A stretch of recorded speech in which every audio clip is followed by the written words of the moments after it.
பிரதீப் ரங்கநாதன் நடிப்புல வெளியான டிராகன் திரைப்படம் மிகப்பெரிய வெற்றியை பெற்றிருக்கு. படம் வெற்றியானதுனால உற்சாகத்துல இருக்காரு பிரதீப். இந்த நிலையில பாலிவுட் நடிகர் அமர்கானோட பிரதீப் இருக்கக்கூடிய புகைப்படம் தற்போது வெளியாகிருக்கு. இந்த மீட்டிங் எதுக்குன்னு தெரியல. ரசிகர்கள் பலரும் சமூக வலைதளத்துல அவர்கிட்ட கேள்வி கேட்டு தொல்லை செஞ்சுட்டு வந்துகிட்டு இருக்காங்க. கோமாளி படத்தின் மூலமா தமிழ் சினிமாவில இயக்குனரா அறிமுகமானவர் தான் பிரதீப் ரங்கநாதன். பிறகு அடுத்த படம் யாரை வச்சு இயக்குவாருன்னு எதிர்பார்க்கப்பட்ட நிலையில லவ் டுடே படத்தின் மூலமா நடிகரா அறிமுகமானாரு. இவர் ஹீரோவா நடிக்கிறாருன்னு சொன்னதுமே சில கடுமையான விமர்சனங்கள் வந்திருந்தது. ஆனாலும் தன் மேல முழு நம்பிக்கை வச்சு லவ் டுடே திரைப்படத்தின் மூலமா களமிறங்கினாரு. லவ் டுடே படத்தினுடைய வெற்றியின் மூலமா தன்னை விமர்சிச்சவங்களுக்கு தக்க பதிலடி கொடுத்தாரு பிரதீப் ரங்கநாதன். இதை தொடர்ந்து அவருடைய நண்பரான அஸ்வத் மாரிமுத்து இயக்கக்கூடிய டிராகன் படத்துல ஹீரோவா நடிச்சாரு. ஏஜிஎஸ் நிறுவனம் 2 பேர் மேல நம்பிக்கை வச்சு இந்த படத்தை தயாரிச்சாங்க. படம் குறித்த செய்திகள் வெளியானப்பவே பெரும் எதிர்பார்ப்பை ஏற்படுத்தியிருந்தது. 2 நாட்களுக்கு முன்னாடி வெளியான இந்த படம் மிகப்பெரிய வெற்றியை பெற்றிருக்கு. மேலும் படம் வெளியான முதல் நாளே பாசிட்டிவான விமர்சனங்களும் பாராட்டுகளும் மட்டும்தான் கிடைச்சது.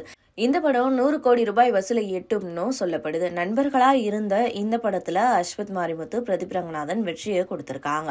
டிராகன் திரைப்படம் வெற்றி படமா உருவெடுத்திருக்கக்கூடிய நிலையில பிரதீப் ரங்கநாதனுடைய மார்க்கெட்டும் உயர்ந்திருக்கு. இந்த நிலையில பாலிவுட் நடிகர் அமீர்கானை சந்திச்சு பேசினது பத்தி சமூக வலைதளத்து பக்கத்துல பிரதீப் ரங்கநாதன் நெகிழ்ச்சியோட தெரிவிச்சிருக்காரு. ஆனா இந்த சந்திப்பு எதுக்கு? பாலிவுட்ல நடிக்க போறாரா? டிராகன் படம் இந்தியில ரீமேக் செய்யப்பட இருக்கான்னு பல கேள்விகளை நெட்டிசன்கள் கேட்டுட்டு வந்துட்டு இருக்காங்க. பிரதீப் ரங்கநாதன் நடிப்புல வெளியான லவ் டுடே படம் ஹிந்தியில ரீமேக் ஆச்சு. இந்த படத்துல அமீர்கானுடைய மகன் ஜுனைத் கானும், ஸ்ரீதேவியினுடைய 2வது மகள் குஷி கபூரும் லவ்யா பா அப்படிங்கிற படத்துல நடிச்சாங்க. தமிழ்ல மெகா ஹிட் அடிச்ச லவ் டுடே இந்தியில படுதோல்வி அடைஞ்சது. வசூல்லையும் பெரிய நம்பர்களை தொடவே இல்லை. இந்த நிலையில டிராகன் படத்தை பார்த்து பிரதீப் ரங்கநாதனை பாராட்டி இருப்பாருன்னு சொல்லப்படுது. அமர்கானுடைய தாயார் ஜுனத் உடல்நலக் குறைவால சென்னையில இருக்கக்கூடிய தனியார் மருத்துவமனையில அனுமதிக்கப்பட்டிருக்காங்க. வெள்ளம் வந்தப்போ தாயாரோட படகுல மீட்கப்பட்ட புகைப்படங்களும் வெளியாகி இருந்தது குறிப்பிடத்தக்கது. ஒருவேளை பிரதீப் ரங்கநாதன் மருத்துவமனையில அவருடைய தாயாரினுடைய உடல்நலம் குறித்து விசாரிச்சிருக்கலாம்.